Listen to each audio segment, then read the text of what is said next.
నమస్తే. మనం 2024 ఏప్రిల్ నుండి ఈ సంవత్సరం 2025 ఏప్రిల్ వరకు పూజ్య బాబూజీ 125వ జయంతి వార్షికోత్సవాలను జరుపుకుంటున్న సంగతి అందరికీ తెలిసిందే. ఈ సందర్భంగా వారు నిర్దేశించిన దశనియమాలను గురించి తెలుసుకుందాం. 1946 డిసెంబర్ 8వ తారీఖున ఈ పుస్తకానికి ప్రారంభంలో బాబూజీ ఒక మాట అంటూ ఇలా వ్రాశారు. ఇంతవరకు హృదయం నుండి హృదయానికి మాత్రమే ప్రవహిస్తూ వచ్చిన ఆధ్యాత్మిక రహస్యాలను అన్నింటినీ మాటల రూపంలో ఈ పుస్తకంలో పొందుపరచడానికి ప్రయత్నించాను. అయితే అవి ప్రత్యక్షంగా గ్రహించవలసిన వాటికి సంబంధించినవి. అలా ప్రత్యక్షంగా గ్రహించడం ప్రకృతి అధ్యయనంపై ఆధారపడి ఉంటుంది. అవి ప్రకంపనల ద్వారా వెల్లడవుతాయి. అందువల్ల వాటిని యథాతథంగా మాటల్లో వ్యక్తం చేయడం కష్టమే కాదు, దాదాపు అసాధ్యం కూడా.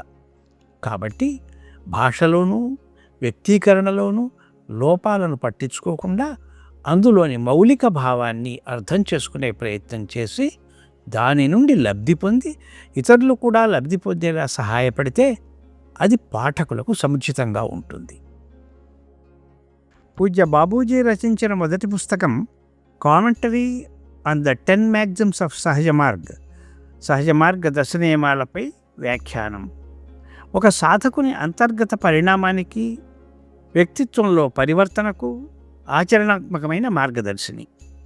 ఈ 10 జీవన సూత్రాలు పువ్వు వికసించినట్లుగా సహజ సిద్ధంగా ఒకదాని తర్వాత ఒకటి ఒక క్రమ పద్ధతిలో ప్రతిరోజు వర్తులాకారంలో ఆవృతమవుతుంటాయి. సాధన చేయడం, వికసించడం అనే ప్రక్రియకు ప్రధానం.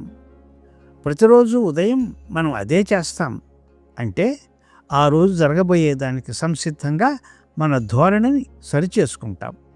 మన చైతన్యం విస్తరిస్తున్న కొద్దీ స్వచ్ఛత, సరళత వ్యక్తమై మన మూలమైన స్వభావానికి చేరుకొని మన అంతరంగ అస్తిత్వపు స్థితిలో విశ్రాంతి పొందన ఆరంభిస్తాం. దీనిని అనుసరించి విచ్చుకునే తర్వాతి పూరేకు ప్రవర్తన, మన సహజ స్థితి, చేతలు పరస్పరం ఒకదానిని మరొకటి బలపరుచుకుంటూ ఉన్నప్పుడు మనలో సహజంగానే నాయకత్వ లక్షణాలు, సామర్థ్యాలు తమంత తాముగా విచ్చుకుంటాయి. చివరగా విచ్చుకునే రేకు నిరంతరం మెరుగవడం అంటే రాత్రి ప్రతిరోజు పడుకోబోయే ముందు సమీక్షించుకుని సరిదిద్దుకునే చర్యలను చేపట్టడం. ఈ వికసించే ప్రక్రియ అంతా దానంతట దానిగా సున్నితంగా జరిగిపోతుంది. ఇది ఒక పరిపూర్ణమైన, సజీవమైన, సమగ్రమైన పద్ధతి. 75 సంవత్సరాల పూర్వం రాసినప్పటికీ ఈ నియమాలు ఈనాటి ప్రపంచంలో తమ అత్యున్నతమైన సామర్థ్యాలకు వికసించాలని ఆకాంక్షించే ఎవరికైనా వర్తిస్తాయి. అలాంటి ఈ దశనియమాలకు ఇప్పటి మానసిక విజ్ఞాన శాస్త్ర దృక్కోణాన్ని జతచేస్తూ పూజ్య దాజీ చక్కని వ్యాఖ్యానం ఇచ్చారు.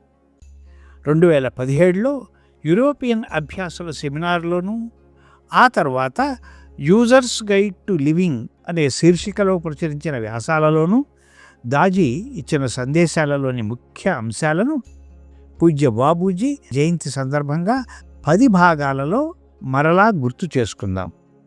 నమస్తే.